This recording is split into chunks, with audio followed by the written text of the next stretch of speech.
Hello, my name is Jay and welcome to the channel.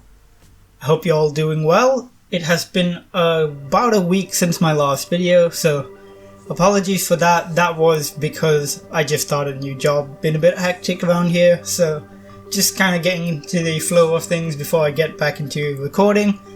But the weekend has come, and with that I can finally take a bit of time, tidy everything up and get this particular video out.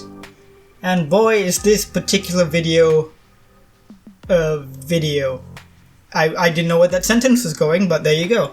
So, basically, this episode was meant to be 3 separate episodes, but I kinda squished it all into one, because all the elements of these 3 separate builds were kind of all very much linked to each other, so I think it would have been a bit weird if I had split it up, because you wouldn't have any proper endpoints due to like 2 of the episodes. So I decided to do this, which means that unfortunately, our episode is ridiculously long.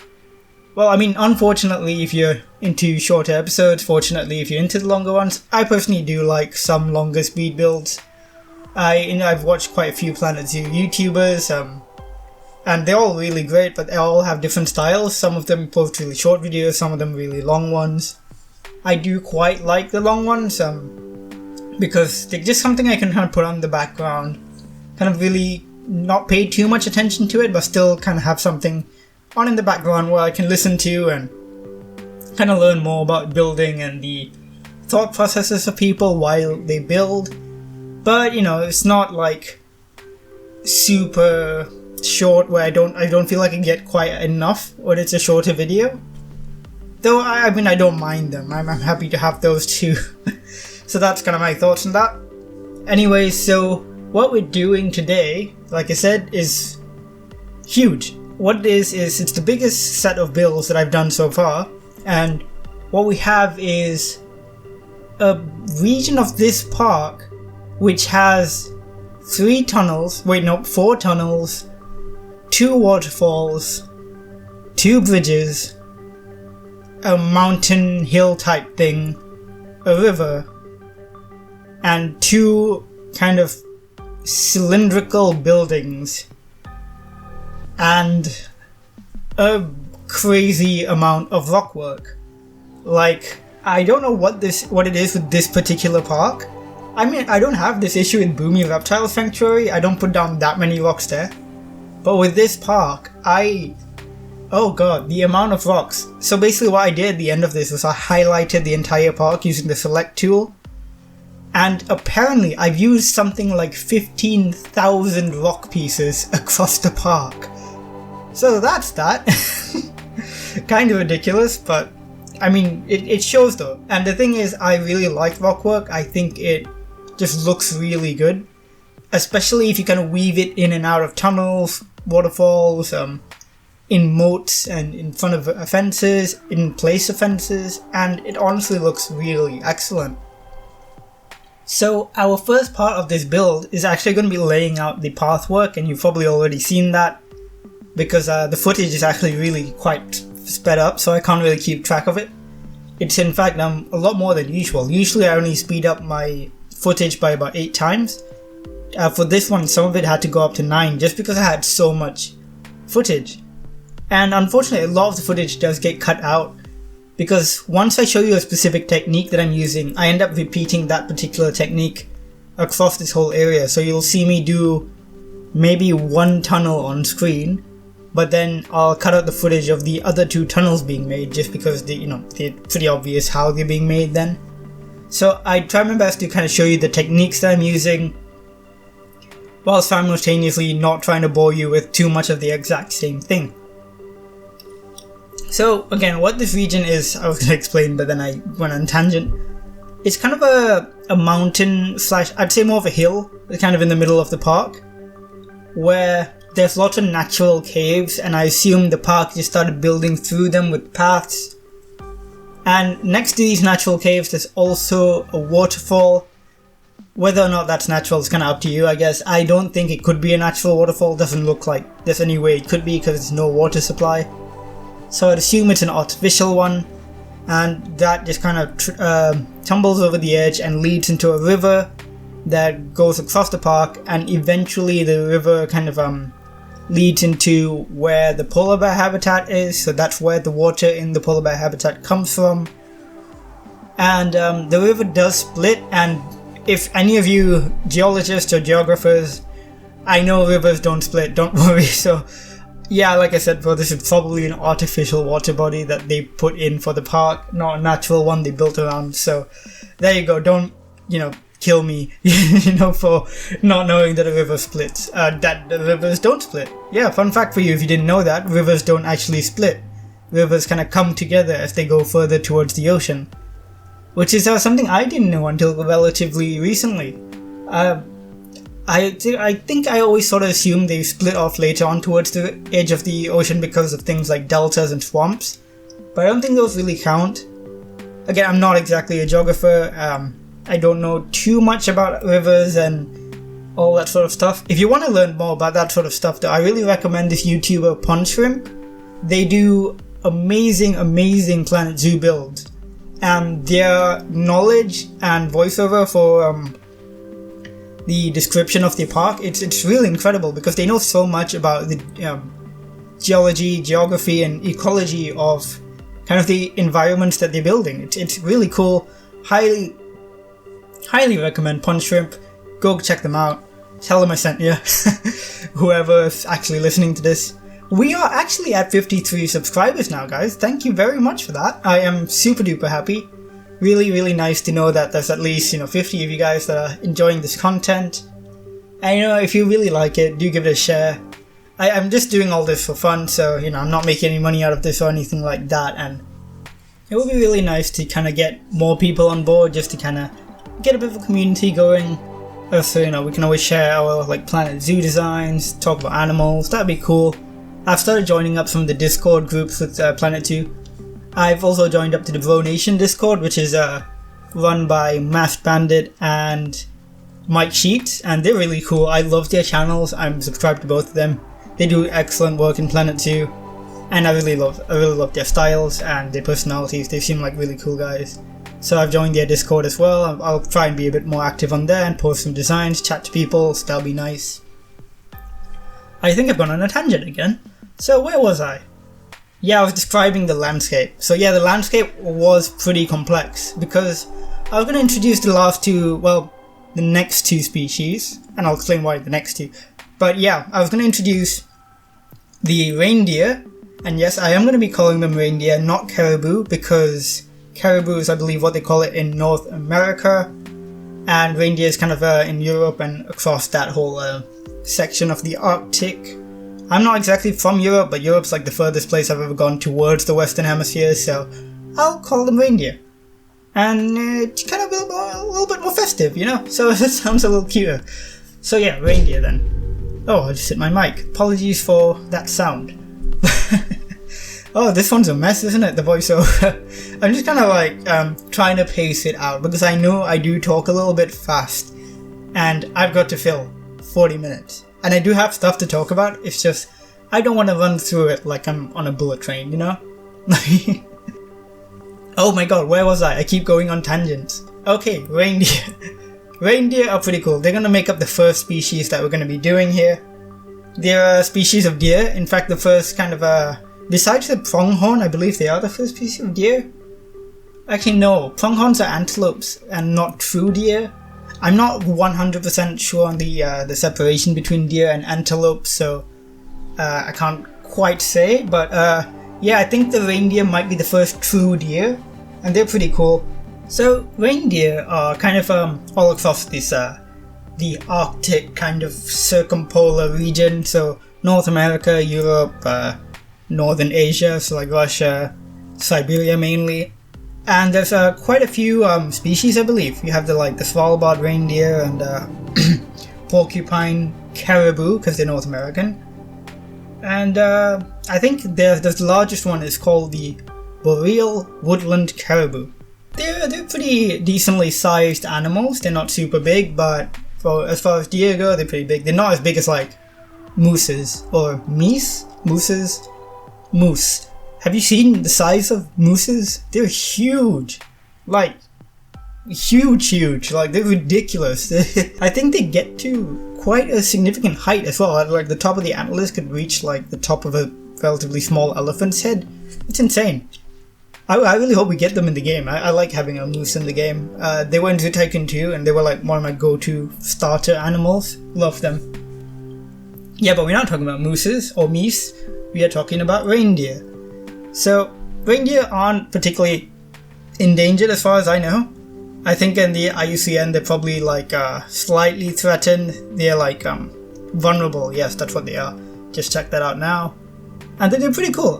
One interesting thing is that I believe in outside the mating season, the males drop their antlers, which is pretty cool, and the females retain them. So it's a really easy way to tell whether you're looking at a female or a male reindeer if it's a certain time of the year.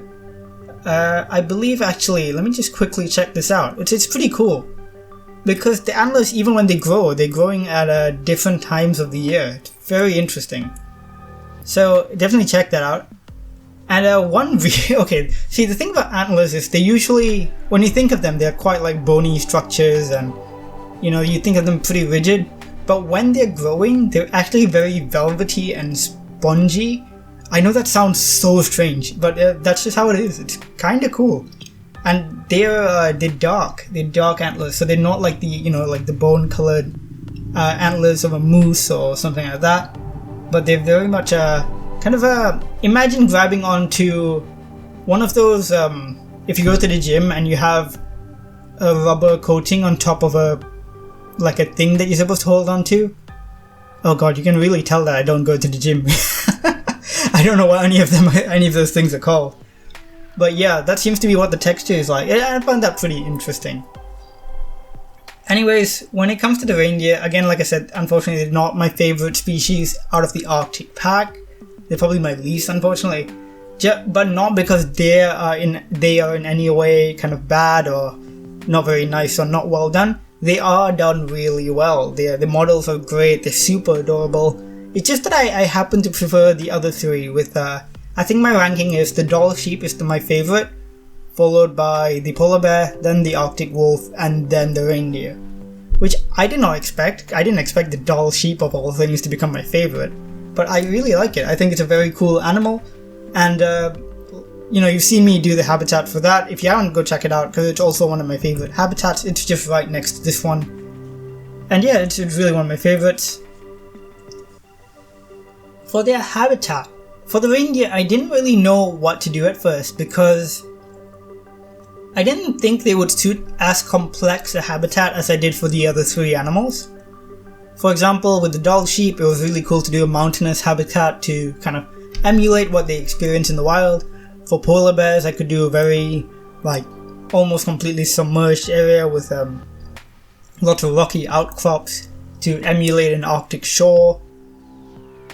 And for our third animal, you'll see in a bit, and it's pretty complex as well. But for the reindeer, they don't really, they don't have the hardware to be able to climb up steep hills. They don't swim very well. So I just kind of gave them a flat meadow with a river running through it, and I made it look really pretty, and I think it suits them super well. But it did take me a while to figure out how to make it look interesting, because there are some animals in this game that don't really take very well to elevation changes, water, and basically anything that makes the habitat look interesting, which is a bit of a challenge. But with animals like that, I think the trick is to really get creative with foliage and rocks, because when you get them together and when you make them work in a more seamless way, I think they really come out looking quite good. And you can always work with shelters as well. Like, if you get a really interesting shelter, you can make it almost kind of like a centerpiece to the habitat, which is kind of what I did here. I made a shelter out of the Arctic pieces, had a lot of fun building them. I really like these Arctic pieces. And what I did was I kind of squished two identical habitat shells together that I made at about a 45-degree angle. So that allowed me to get this really interesting kind of Y-shaped structure, which I think turned out really nice. and the outside of it has glass panels so that visitors can actually watch the reindeer when they're kind of chilling and just lying down in their habitats, which is probably a bit creepy for the reindeer, but it's always cool to see them in their resting spots and just having a nice time. So that's kind of what I did for this habitat. Again, this particular area is probably the least interesting out of what I did across the rest of this region. The more interesting stuff comes in the form of all the elevation change that I did towards that one end. So what I did was I raised up a small hill, and then from the hill I decided to put paths around it, and then paths going through it, and then paths going up it. So you have paths kind of all over the place, some of which are heading towards the top of the hill, where I've also built a very large cylindrical building, and I duplicated that, so we have 2 of those.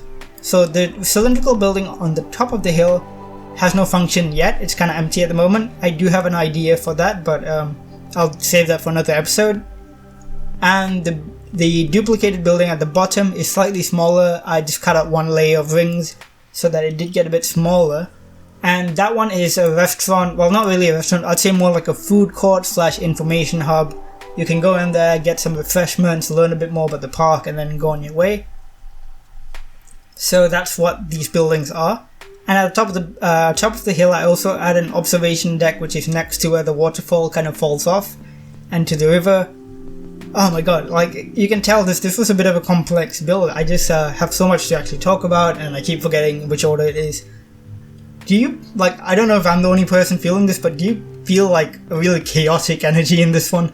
I'm all over the place, oh my god. Not sure if it's just because I haven't done a voiceover in a while, or because I might have had too much sugar or something today, who knows. But yeah, on top of the hill, what I was planning to do was, next to the waterfall, and going right down this hill, above the tunnels, and through one of the tunnels, was build the Arctic wolf habitat.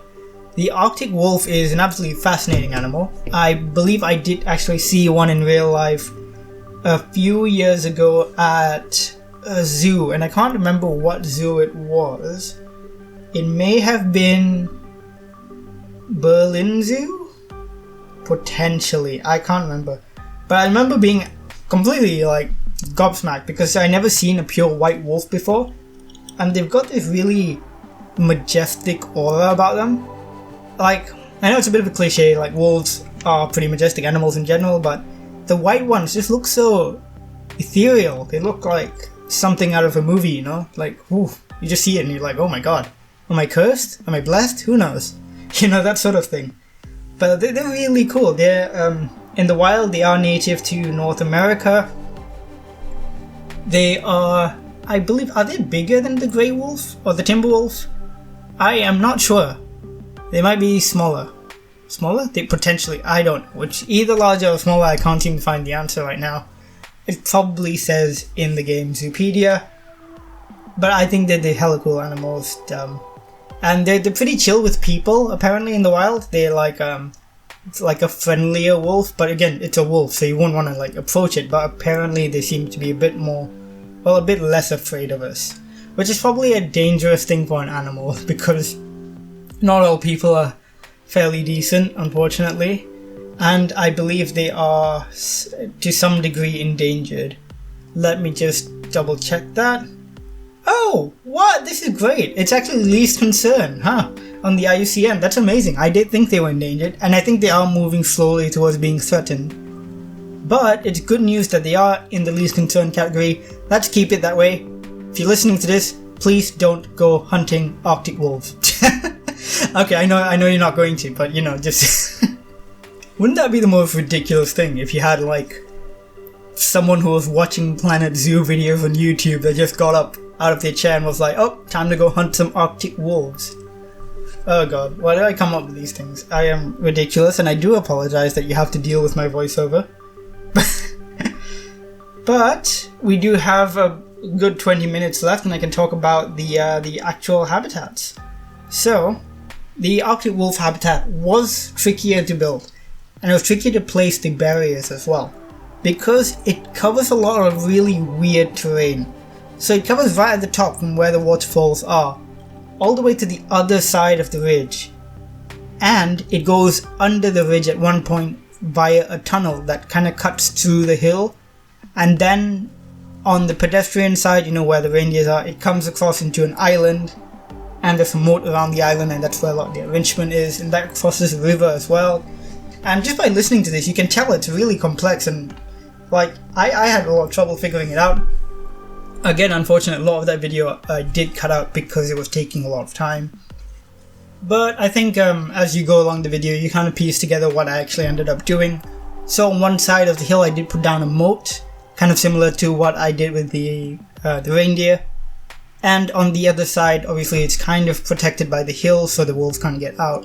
I introduced a lot of rockwork to make sure, for sure they couldn't get out, because they can jump pretty high. And I think that's it in terms of barrier. Towards the top, I had a lot of issues because there wasn't a clear distinction between their habitat and the big cylindrical building, which doesn't have a name and doesn't have anything in it, and the viewing platform that I put up there as well. There's no distinction between that and the wolf habitat. So that took a little bit of work to kind of actually, make it so the wolves wouldn't go in. I used to make sure of rocks and some electrical fencing that I hid away a little bit. I'm not a fan of using fencing in this particular park because almost everything is quite naturalistic looking. But I thought it was a valid thing to have in this particular area. It acted kind of less like an electric fence, more like just a simple hot wire you see in some zoos, where you'd have a moat, and right at the top of the moat you'd have a little string of electric wire, just so the animals know not to go there. I'm not particularly a fan of the concept. Seems a bit harsh. I don't really know too much about the whole system, so I'm probably not supposed. I shouldn't really comment too much on it. But yeah, that's kind of what I ended up doing for this. And that was it for the Arctic wolf habitat. Like I said, this whole area was just... I ended up working on it over the past week. I spent the whole week working on this particular build, and it was a lot of fun. I really loved it. I ended up just doing a lot of work whenever I came home from, actual work. So I spent a couple hours a night the past week working on this project, just kind of getting this particular area of the park up and running so I could film the video for the weekend. And after this, we'll probably be going back to Boomy Reptile Sanctuary, and then maybe one final Jurassic World Evolution video. And then it's just back to only Boomy Reptile Sanctuary for a while. Now, let me clear a couple things up regarding this particular park. So I've mentioned that this is not the last episode, but then I go ahead and say that there's not going to be another episode of this. What do I mean? So, when it comes to Ålesund Artic Wildlife Park, what we're going to be doing is breaking it up into seasons. See, my issue with this park is, it was initially conceived to purely just be a showcase of one or two of the animals from the Arctic pack. And then it kind of spiraled out of control and became what it is today, which is a full-fledged park with some of, in my opinion, some of my best builds. So, what are we going to do with it? I do want to keep going. I love the park, I love how it's turning out, and I would love to keep going. And wouldn't even mind collabing with someone if anyone was interested in kind of coming into this park and building their own areas. I'm totally cool with that. So yeah, hit me up on Twitter or here if you are interested in that. But yeah, I'm gonna leave it here at this episode. I might do a tour episode. But we're not gonna be coming back to Ålesund for a while. And the reason behind that is I want to focus on Boomy Reptile Sanctuary. But I will come back to Ålesund when that park is nearing completion.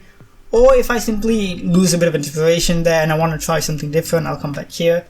Because the thing is, it's a park in the taiga environment, which means we do have quite a variety of animals to choose from. We have a whole bunch of bears we never use. We have 3 different species of bears we haven't used. We have another species of wolf.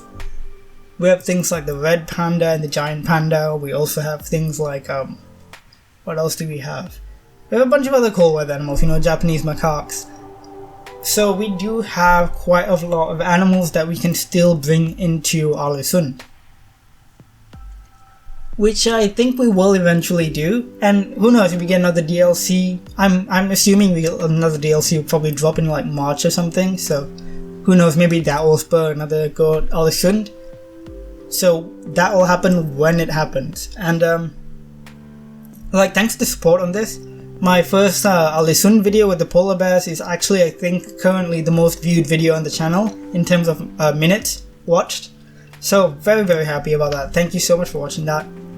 You might notice at the end of this, actually, that habitat just that habitat.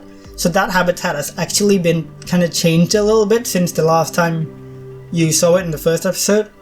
I've kind of got rid of all the snow because I realized it looked a bit weird having snow in just the one area.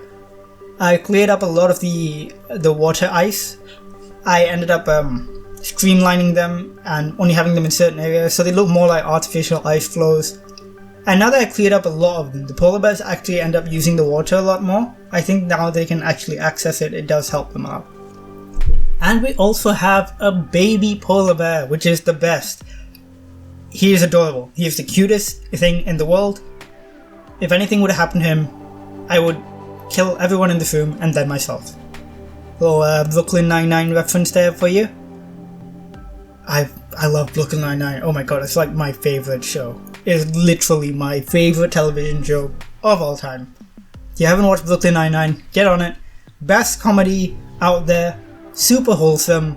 Very, very progressive. Amazing. Just the best television program out there. Highly recommend it. Didn't think I'd go on the tangent after talking about a polar bear, but here we are. Back to the baby polar bear. It's hella cute. That's all I can say. It is hella cute, and everyone should have a baby polar bear in Planet 2, not in real life. Please do not get baby polar bears in real life. That's a big no-no. Bad thing to do. Do not do that, okay? Don't. Oh god, as you can tell, I'm not very used to speaking for such long amounts of time, so I'm just kind of going everywhere. Like I mentioned earlier, the chaotic energy in this episode is all over the place. So yeah, that's kind of it for what I wanted to say about Ålesund. So again, in the end, you'll have so many cinematics. I have literally 5 minutes of cinematics for you guys. That's a lot of cinematics. 5 minutes is good. I think I filmed like a crazy amount of clips anyways, because I'm really proud of what I did basically. I feel like some kid who's like put together like a little, like a little baking soda volcano, and he's just like, oh, everyone look at my baking soda volcano. I feel like that because I've worked really hard in this part of the park and I'm super happy with it. Again, if you enjoyed, please do share it. Show people, I would love to hear opinions, feedbacks, that's not a word. But yeah, just or just tell me what you think, because I'm always happy to hear what you think. Even if you don't like something, or if you want to learn something, if you see a technique that I didn't explain very well, please let me know, and I'm always happy to talk to you, kind of walk you through it. And I'm also, again, always willing to just chat to people. Feel free to comment, start a conversation. I'll happily join in. If you see me in the subreddit or in the Discord, same thing. Feel free to message me. Have a chat.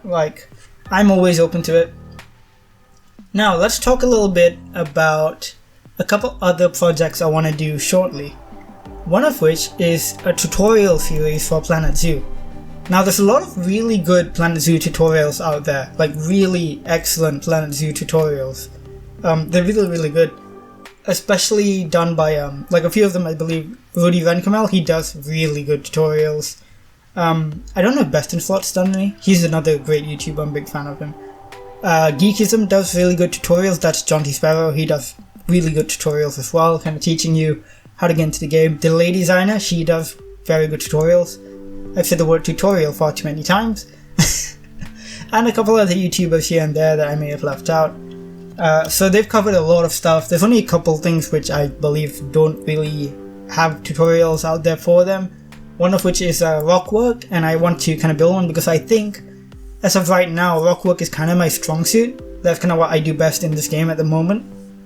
There's other things as well, like foliage, which I think I do pretty well. Some things I'm really not that good at yet, like buildings. It still takes me a long time to get a building done, and I still have to look up a lot of references and use tutorials myself. So I wouldn't do one on buildings, but I might do one on rockwork. So if that's something you're interested in, do keep an eye on the channel. I'll probably upload that at some point, because I'm not going to set a date for myself, because right now my life is a little bit in flux because of work and stuff. So things will come up when they come up. Again, going to be less frequent, but I'll try to do at least 2 videos a week. So the next one will likely be Boomy Reptile Sanctuary, because I do find working in that park a bit easier, because I kind of set myself far too high a standard with this particular park. I have basically I went really overboard with my first 2 habitats, and now I just feel like I have to go really overboard with every habitat. Oh god, you can literally hear me running out of breath because I've just been recording for so long. I'm gonna take a water break, and I'll be right back. And I'm back! You may think that was a very quick water break, but in reality, that's the magic of editing. One of the cool things about my new job actually is that I'm working with a documentary film production company. So I get to look at all the really cool filmmaking equipment and the editing equipment. And I was speaking to one of the guys, and he was telling me that they can render their 4K documentaries in barely any time. And I'm like, oh god, for me to render a 20-minute, video for YouTube of a game, it's not got any actual camera footage in, no special effects, nothing, just a voiceover and video. It takes me hours and hours. So I was just like, oh my god, that is impressive. And they've got so many cool filmmaking things, and I'm really hoping to learn a lot from this job, and I will kind of hopefully make use of it. I like to do more videos like I did for the Singapore Zoo one. Hopefully this time with a tripod to avoid the amount of shaky cam that ended up in that video. It was very shaky and not at all pleasant to watch. I did think I did an okay job, but I know I can do a lot better, so I'm going to keep trying to do things like that. A lot of self-made, mini documentaries would be quite fun, I think. And don't know if anybody will actually watch them, but worth a shot.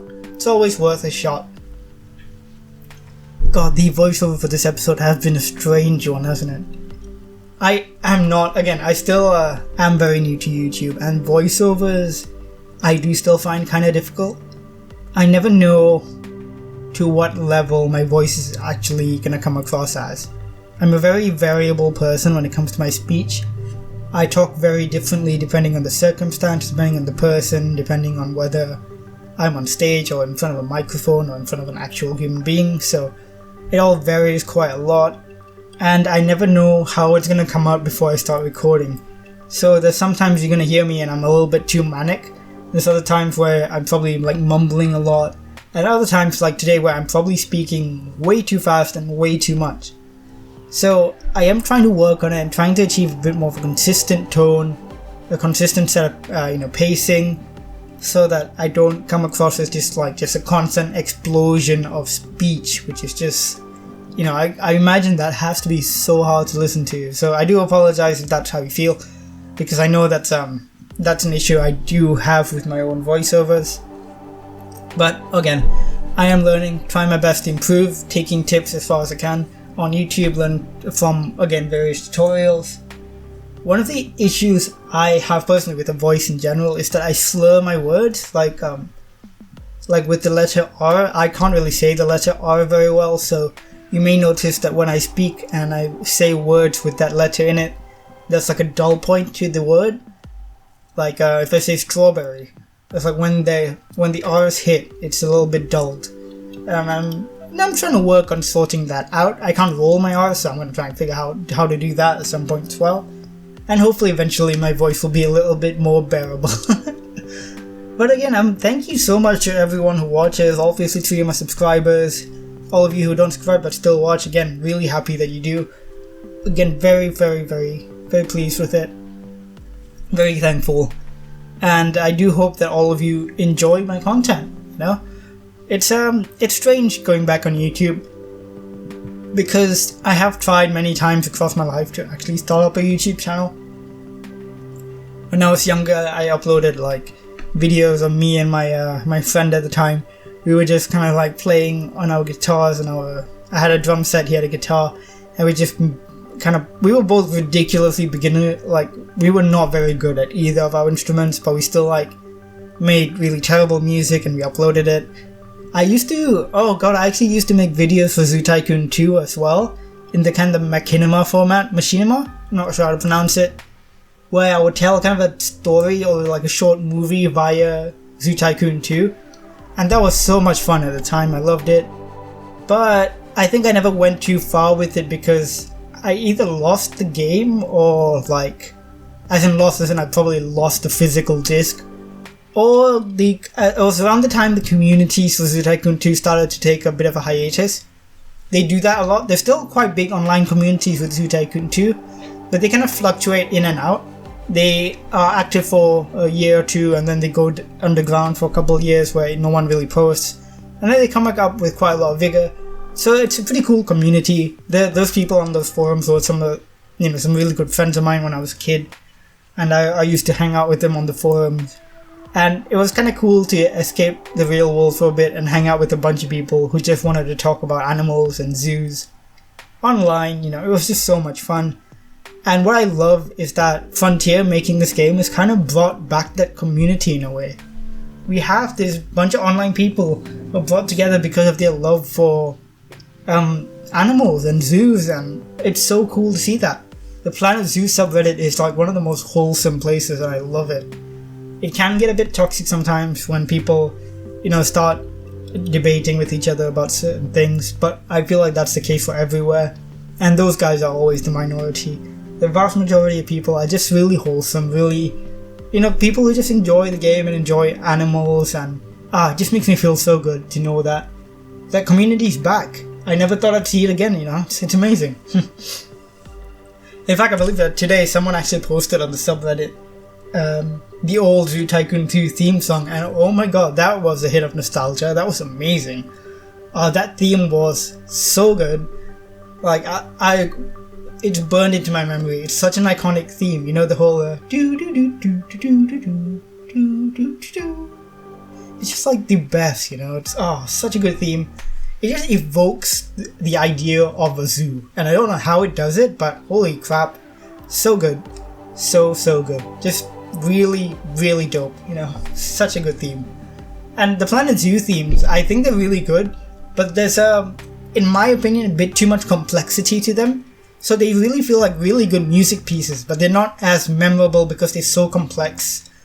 Which it's not a bad thing, I think. I think it's still really good music, and I think I could play the game without having anything else on and just listen to the music, and I wouldn't be too fussed at all, because it's still a good tune. Anyways, that brings us very close to the end now. Thank you so much for sticking with me through 40 minutes of voiceover. I know that must have been awful for you. But if it wasn't, and if you did enjoy this, please do leave me a like. Very, very appreciated. Again, thank you so much to everyone who's watched, everyone who's taken part in any sort of conversation with me on this channel, and anyone who's ever shared a video or commented or liked or disliked, anything like that. Thank you very much for engaging with me. This is again a hobby and a game I never thought I would get to play, because I never thought we'd get a success for Zoo Tycoon 2. And it's kind of beautiful, and I really love it, and I'm sorry I'm getting sappy, but thank you very much to Frontier as well for making this amazing game, and for bringing back 12-year-old me, or 8-year-old me who played Zoo Tycoon 1. It's just amazing, and I'm super thankful. Why am I sappy right now? Who knows? But thank you very much. I will be uploading another video as soon as I can actually do so. That seems pretty evident. And I hope you all have a great weekend. I will see you in the next one. Bye.